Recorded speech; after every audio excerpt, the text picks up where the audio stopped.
Be May 28th. Software engineer work from home. Definition of a creature of habit. Wake up at 7, coffee, black, code until noon, gym, code, sleep. Life is a perfectly organized spreadsheet. Decide to move to a new apartment complex to save money for a house. Find a place called the Oak Haven. Sounds majestic.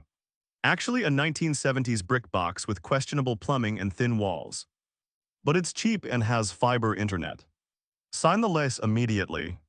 Move-in day goes smooth. Unpack everything by 8 p.m. Place looks like a catalog for minimalistic living. Sit down on my beige couch with a celebratory beer. Silence MP3.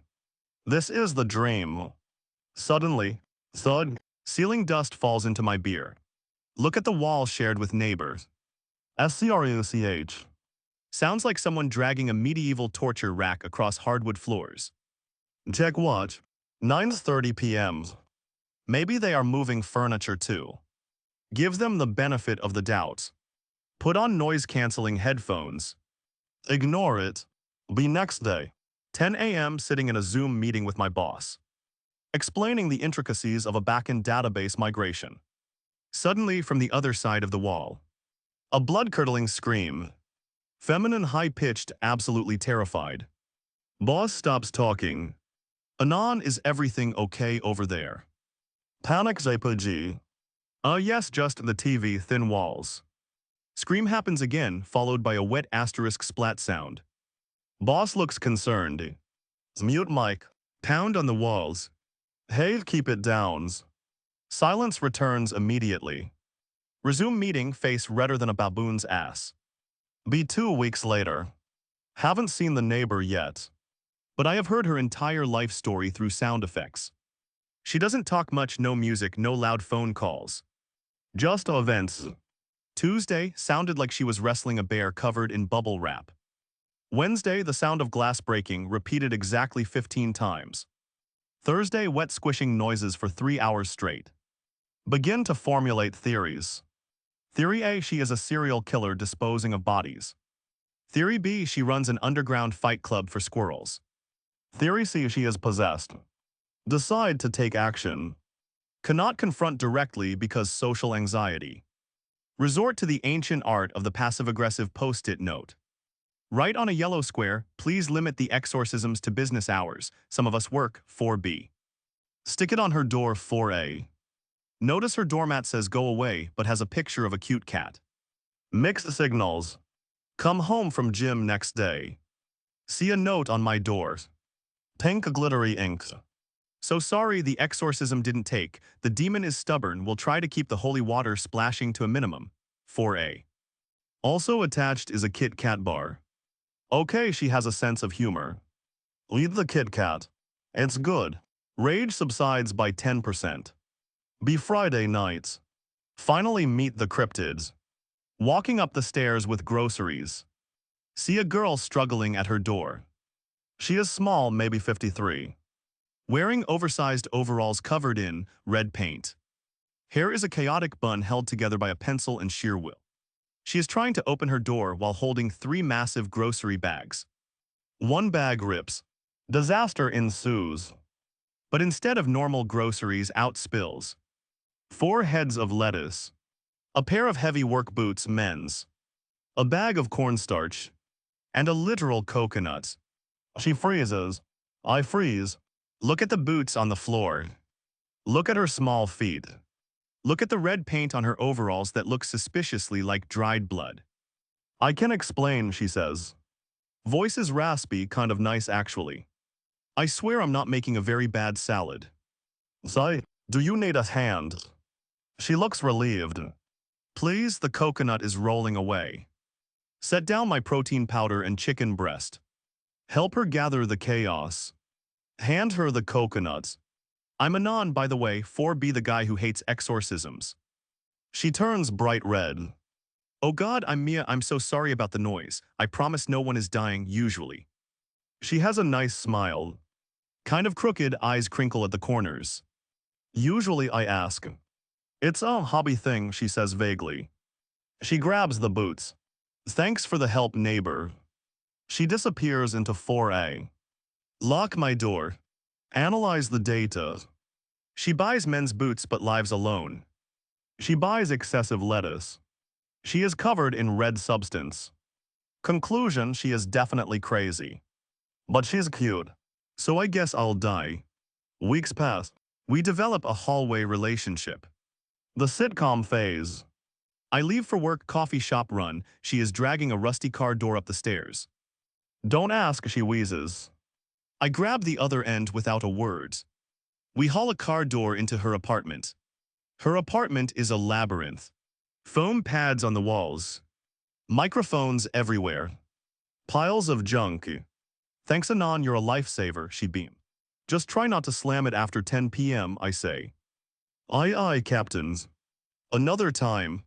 I am cooking dinner steak, perfect medium rare. Hear a knock. It's Mia, holding a jar that won't open. I have weak writer hands, she claims. I thought you were a painter or a mechanic. I gesture to the car door memory. I am a woman of many talents, none of which include torque, she says.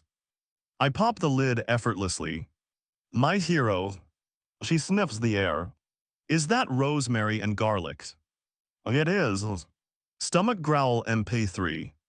Loud enough to register on a Richter scale. She blushes. I forgot to eat today, too busy breaking celery. Breaking's never mind. Do you want some? I ask, surprising myself. Usually I ration my meal prep strictly. I couldn't impose. I made too much anyway, sly.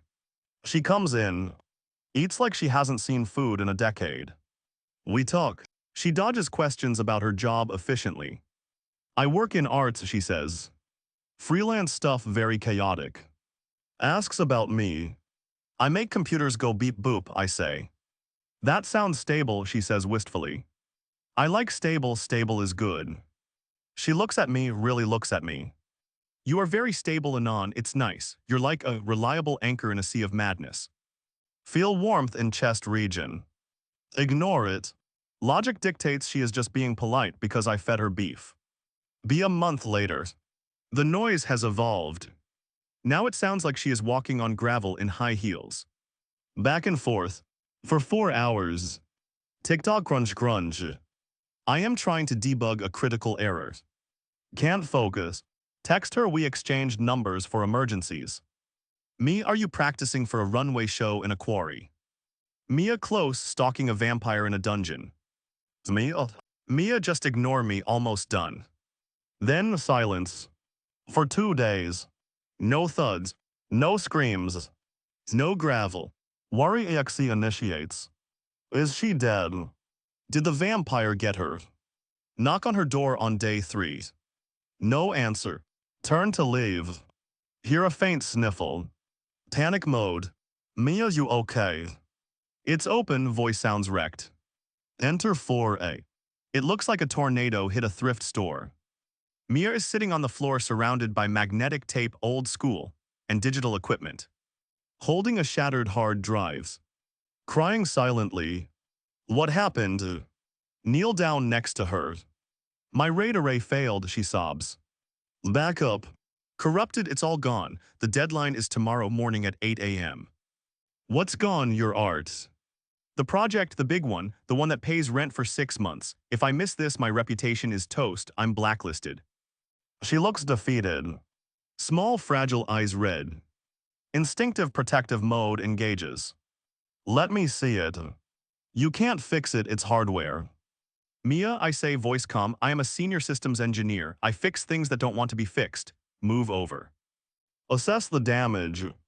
It's bad but not impossible. External enclosure is fried, drive controller is glitching. Do you have a soldering iron? She points to a toolbox. Of course she has a soldering iron. Coffee now strong. She scrambles. I go to work. Take the drive apart. Bypass the controller. Hook it up to my laptop via bridge adapter I brought from my place. Run recovery script. Sweat on brow. Mia is pacing behind me, chewing her fingernails. If this works, I will name my firstborn child Anon, she whispers. Please don't name him Backups so you remember next time. Progress bar moves. 10%, 40%, 80%. It's reading, I say. She gasps, lunges at me, hugs me from behind, arms tight around my neck. You wizard, you beautiful, logical wizard. Smell of vanilla and sawdust. Heart rate spikes to dangerous levels. We're not done yet, we need to transfer the data to a new drive. I have a spare. Spend the next 6 hours sitting on her floor. Watching progress bars. Talking. Really talking. She explains why she pushes herself so hard. I want to make people feel things, she says. You know when you watch a movie and the sound just hits you, makes you scared or happy, I want to do that. So you're an editor. Something like that. She falls asleep on my shoulder around 4 a.m. I don't move, even though my arm is numb. File transfer completes at 6 a.m. Wake her up gently. Mia, it's done 100%. She wakes up, eyes wide. Checks the files. Starts crying again, happy tears. You saved my life. Just your career. She looks at me. Morning light coming through the window. Tension in the air. She leans in. I lean in. BRRRING, BRRRING. Her phone alarm goes off. Mood shattered. I have to upload this. She rushes to her main workstation. I stand up, stretch stiff limbs. I'll let you work, good luck. Go back to my apartment. Collapse on bed.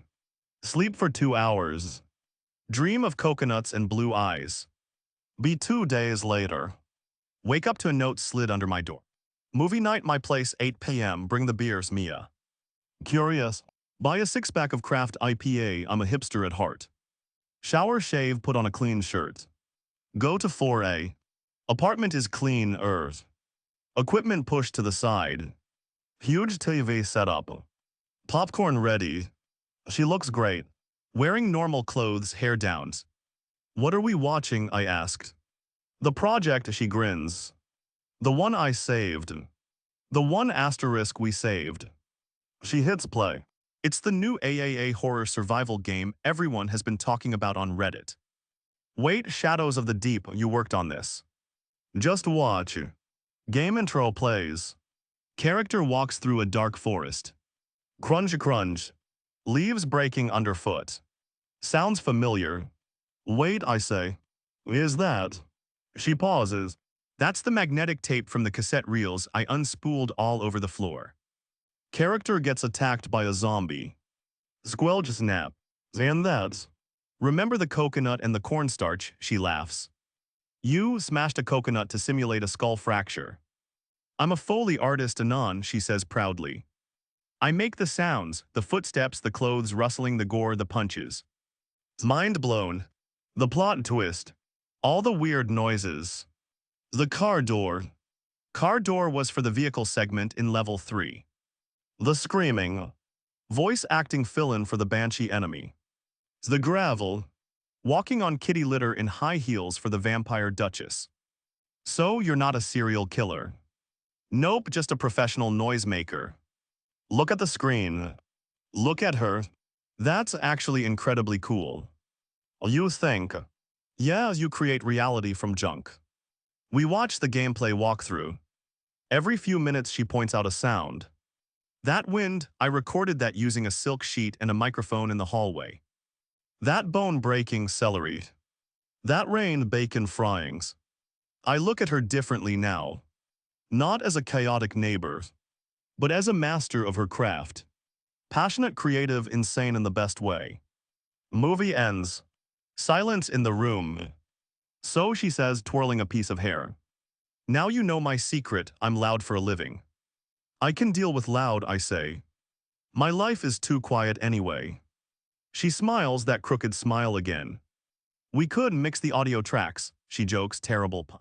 That was awful, I say. I know. Move closer. I'm glad your drive failed, I admit. Hey, that was traumatic. It got me into your apartments. You could have just knocked. I did, you were screaming. She left. Leans in. This time no alarm clock. Kiss her. Tastes like popcorn and IPA. Best sound effect ever. Be 6 months later. My apartment is now a sublet. I live in 4A mostly. Soundproof the bedroom properly this time for sleeping perverts. I handle her tech support and backups. She handles the noise. Learning the trade. Helping her smash watermelons on weekends. Last week we recorded the sound of a dragon landing. Used an umbrella and a leaf blower. Life is no longer a spreadsheet. It's a messy, loud, chaotic masterpiece. Still hate the celery smell though. Be happy.